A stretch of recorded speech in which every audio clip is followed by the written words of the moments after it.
Welcome back to their Marvel Snap video. Today, we're going to be talking about the three different kinds of loot boxes you can find in Marvel Snap, where they're located, what they contain, and what your odds are of finding their different things and their contents. Let's go ahead and dive right on into it here.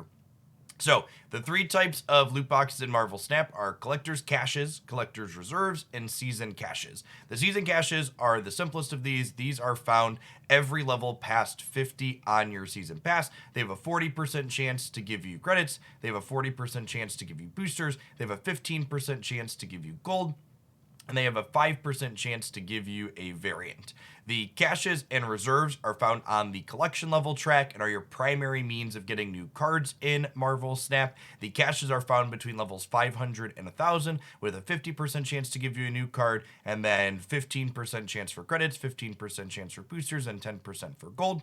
The reserves are essentially identical, with some of these numbers amped up a little bit, and the new card percentage being cut down to 25%, with the other half of that being cosmetics in the form of variants, avatars, and the newly added titles. Now, one thing that's worth noting as an asterisk here is that later this year, when collector tokens are introduced, they will be completely replacing your chance to get boosters in both of these. So if you're watching this later in 2022 or 2023, these items have been replaced with those. If you're watching this now and you're not sure what I mean by collector's tokens, I'm going to link a video about that in the description down below.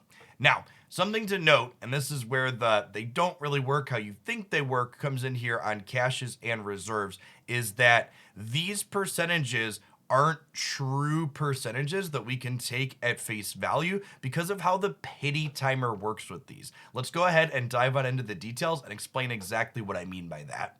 Before we get to the nitty gritty, let's make sure everybody understands what I'm talking about when I say a pity system. What this means is with collector's caches, if you've opened two in a row that don't contain a card, your next cache is guaranteed to contain a card. Similarly, with collector's reserves, if you've opened 8 in a row without a card, your ninth is guaranteed to contain a card. Let's dive into the inner workings of how this pity system impacts individual caches and reserves, though. Before I get into what this chart means, I would like to shout out Louise in the Snap.fan Discord server. They've been data mining a lot of awesome stuff about the game, and this chart and the metrics on it come from their hard work. So, the first thing to note is that when you open a collector's cache, it splits its probability between two things. There's actually only a 40% chance to get a card in any individual collector's cache, and there is a 60% chance to get one of the three currencies currently contained within it. At this current recording, those are credits, boosters, and gold. Now, why do people say that there's a 50% chance to get a card in a collector's cache? Well, that's because that takes into account the fact that the pity system, meaning you can't go 3 in a row without a card, takes this 40% and actually pulls it up to slightly above 50% in terms of being the probability to get you a new card. This means when you open any individual cache while your pity is not currently procced, you're actually only 2 in 5 to get a new card. But as you open a lot of these over a larger series, your likelihood of getting a card in any single cache from them increases to 51%. Now, the collector's reserves that start happening above level 1000 that have a 9 pity system are a little bit more complicated because they're actually a 2-step pity system. So the first step works similarly to the previous one in that you can't go 3 reserves in a row without getting an asset box. And the asset box is the card, just like the card was guaranteed before, but it also contains variants, avatars, and titles. Past this 3-box pity system where every third box is guaranteed to give you a card or a cosmetic, there's also a 3 pity system inside of the asset boxes itself that guarantees you can't go 3 asset boxes in a row without getting a card. And similarly to how this means the probabilities of getting a card out of any individual previous box is lower than the advertised, that's the same for reserves as well. So a 40% chance to get an asset box and then a 40% chance to get a card within that asset box actually means if your pity timer's not procced, you're only 16% to get a card from any given collector's reserve when you open it.